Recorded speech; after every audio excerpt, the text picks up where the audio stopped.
No, there's, we came to 75, and then about, whenever I texted Mike, that's when it started going to.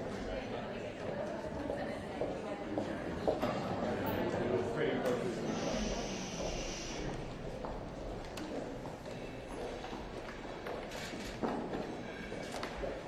Watching great interest yesterday, the President's suggestions about the Supreme Court. I couldn't be more disappointed. This is a man who was chairman of the Judiciary Committee for a long time. He absolutely knows what he recommended is unconstitutional. Trying to limit the terms of Supreme Court justices who under the Constitution are appointed for life. That shows you the depths to which they've gone lately to attack the Supreme Court because they don't like the current makeup of the court and decisions that they disapprove of. The way to change that is to win the presidency and the Senate and to appoint people that you like, not to try to break the Supreme Court. We saw that even when they were reluctant to protect Supreme Court members who were being threatened at their homes. So this is a level of that I think is just simply unacceptable. I'm disappointed the President for doing it. I know he knows better, and such a proposal will be dead on arrival in Congress. Well, it's been interesting watching the White House going through the verbal gymnastics of trying to distance Vice President Harris from her role as the borders law. What the White House is now saying is that her responsibility was dealing with the root causes of the border. And obviously, 3 years later, you can ask the question, how has that worked out? This is the worst disaster. 10 million illegals have come into this country since the Biden-Harris presidency, since they took office. And if you look at just the number of people who are coming into the country on the terrorist watch list, that's now approaching 400 people. This is a national security threat, a national security crisis, and it has been an absolute, utter, and abysmal failure on behalf of the Biden-Harris administration. The real important part of leadership is taking responsibility and finding solutions, neither of which they're willing to do on this issue. The Vice President is scheduled to go to Texas tomorrow, but I don't have any expectation that she's going to go down to the southern border and look at the problems that have been created by their policies.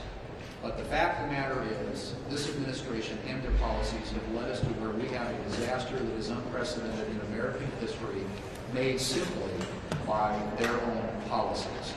So I would hope that as she takes on this campaign, that they will own up to the responsibility that they have for what's happening at our southern border. And honestly, I have to say, I think that Vice President Harris, when it comes to matters of national security, and specifically the border, is more dangerous and worse than President Biden. And you could see that on display last week in the awkward way that she dealt with Prime Minister Netanyahu when he was here. This is a team and a vice president who has projected weakness on the global stage, and we are seeing the results and effects of that all around the world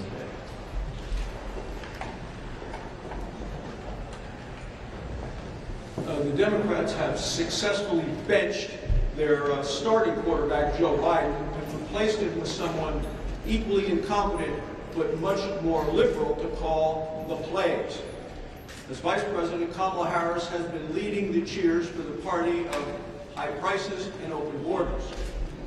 As Vice President, she broke the tie 17 times on radical nominees, some who want to defund the police. She broke the tie to pass the reckless tax and spending bill, which brought us the highest inflation in 40 years. And as the borders are, she opened the floodgates. 10 million illegal immigrants invaded our country. When they ranked senators, she was ranked the most liberal United States senator when she was a senator. Dangerously liberal. a San Francisco liberal, more liberal than Bernie Sanders. How liberal is that? Well, it's somebody that proposed eliminating private health insurance for Americans, but yet she wants to pay for health care for illegal immigrants. In the Senate, she co-sponsored the Green New Deal, and she proposed eliminating fracking, which would drive energy prices even higher. She helped raise money for bail for criminals in our jails. And at the same time, she's made it easier for illegal immigrants to stay here when they are criminals. The damage that she has done is cumulative. Prices are up 20% since she came into office. 10 million illegal immigrants. That's why 3 out of 4 Americans say the country is headed in the wrong direction. A vote for Democrats and Kamala Harris is a vote for more inflation, higher prices, and an open border. Republicans know what to do. It's stop the wasteful Washington spending, it's secure the border, it's unleash American energy. That's the way to get America back on track. I'm going to echo that theme because right now back home in Iowa, my Iowans know that every penny counts. And what we've seen all across America is a 20% hike in goods and services since President Biden and Vice President Harris took office. They own these policies. And Vice President Harris, she literally is the one that cast the tie-breaking vote on 2 enormous tax and spend bills. She owns them. This drove prices up for all Americans, and we're seeing a horrible time in the heartland, especially in my state of Iowa. So through this whole process, Democrats, they're really big on spending, and they greenlit an $80 million proposal to hire more IRS workers, right? Okay, IRS, great people, right? Well, you might think so, but not. Because I have ordered a report of the IRS, an audit, and what we found out, the report just came back, folks, and the IRS can't pass their own audit. What we learned through that report is there are over 5,800 employees of the IRS that owe back taxes to the tune of $50 million. $50 million, 5,800 people owe them.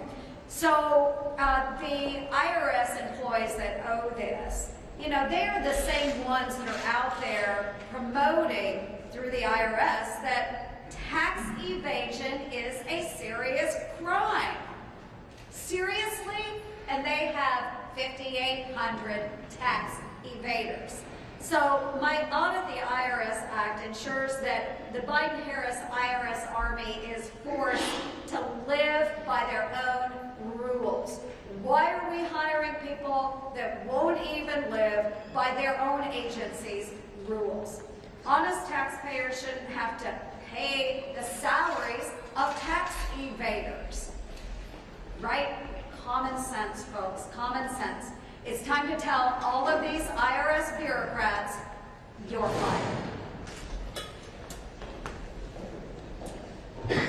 Hello, everybody. Well, this week, a bipartisan National Defense Commission issued a report on the status of our nation's preparedness to have a conflict, and it gave us a pretty stark warning. And I believe there was some testimony towards this morning.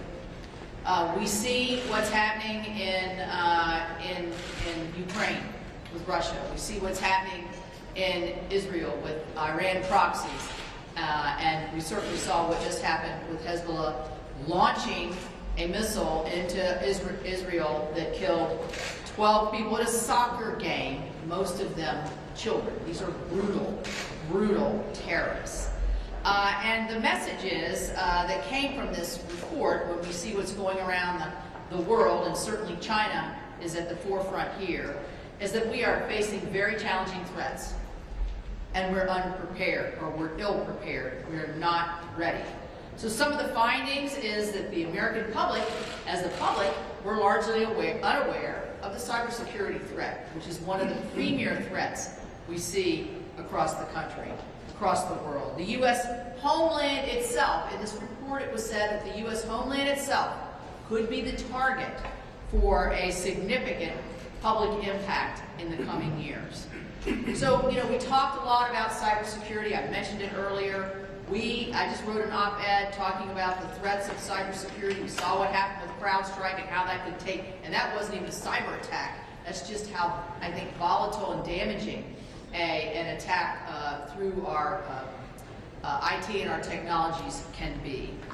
So, according to the report, the Biden National Defense Strategy simply does not prepare us to deter or to have us prevail in a conflict. That's a pretty stark warning. So what would you do if you were the leader of the United States Senate? Wouldn't you turn to the National Defense Authorization? Wouldn't you turn to the one bill that's going to set the priorities in a bipartisan way for the next several years for us to be able to turn back such an attack and for us to fortify our own defenses? And here we sit. We've got show votes going on, we've got nominations going on, and yet our National Defense Authorization is still sitting idle after it was passed out of committee. Ronald Reagan said, "We know only too well that," I gotta put my glasses on, okay? "We know only too well that war comes not when the forces of freedom are strong, but when they are weak. And it is then that tyrants are tempted." We know tyrants around the world are tempted. And we know that those same tyrants are looking at us and looking for weakness. And this report from the Commission is a wake-up call, I think, for all of us. And we should be voting on the floor this week for the NDAA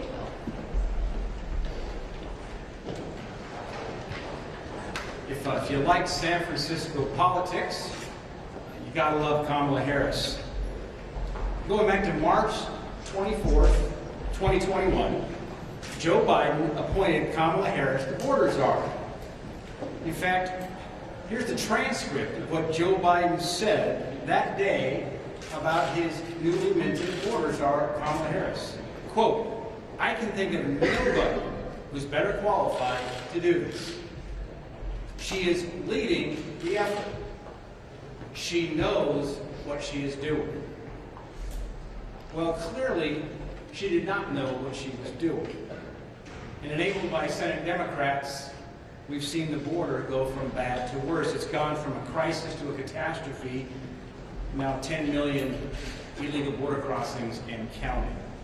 Undocumented immigrants from countries on the State Department's terror watch list. Undocumented immigrants on the FBI terror watch list continues to grow.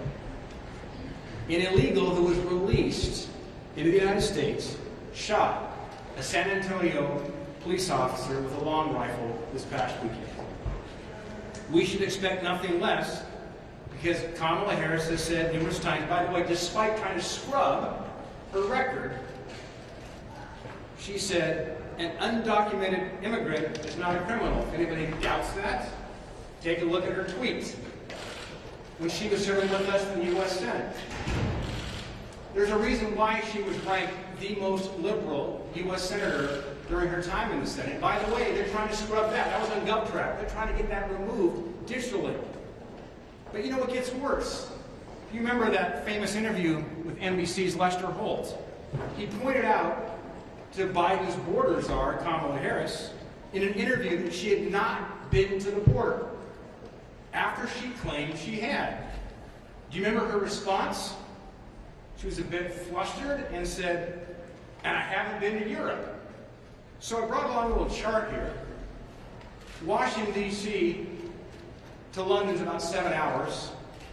To get from here to McAllen, Texas, about 3 hours. I understand she's headed to Houston.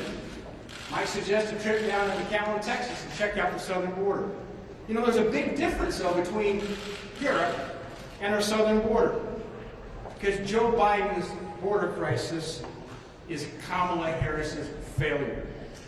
And the American people are going to hold this administration and the Senate Democrats accountable this fall for their failures at the southern border.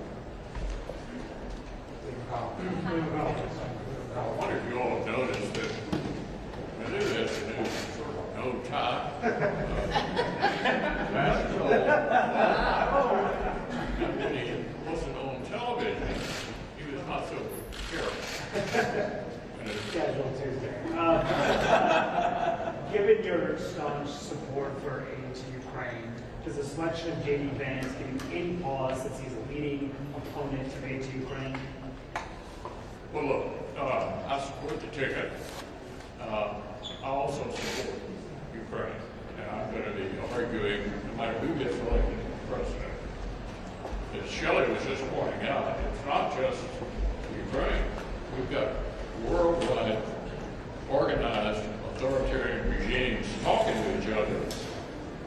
China, North Korea, Russia, Iran, and Iran's proxy. This is a serious challenge. The current administration made two big mistakes. Number one was withdrawing from Afghanistan, where we were not losing any personnel. And number two, they haven't submitted a single budget that even keeps up with inflation. This is the single largest problem facing the Democratic world, no matter who wins the election. And that's what I'm going to be working on for the next couple of years. Alex. After the NATO summit, President Trump invited Viktor Orban down to Mar-a-Lago. Is that a mistake, given that Orban has repeated Russian talking points and propaganda? Well, I can tell you how I feel about Viktor Orban. He's the one member of NATO who's essentially turned his country over to the Chinese and the Russians. Has been looking for ways to undermine NATO's efforts to defeat the Russians in Ukraine.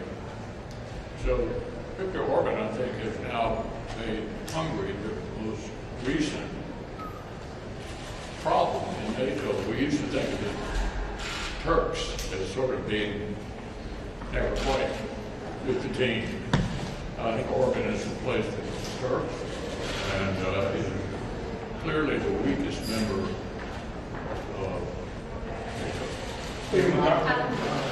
You've said that we need to move with the speed and relevance to bolster our Indo-Pacific allies' defenses. And yet, former President Trump has said Taiwan needs to pay for us to defend it.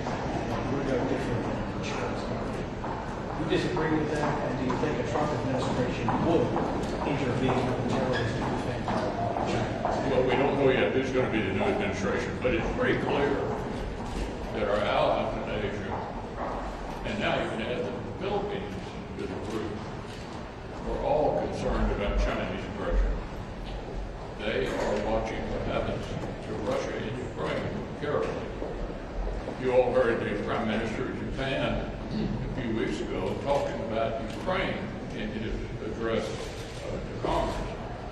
So I think the whole democratic world is together here. The countries that actually elect their leaders. And unfortunately, the authoritarians tend to be, are all collected as well. So this is the clearest example of the democratic world needing to stand up to these authoritarians. Reagan had it right. There's one thing that works. Peace you get through strength. To give you an idea of just how much war costs, at the height of World War II, 37% of our gross domestic product was spent on defense. And millions of people were getting killed.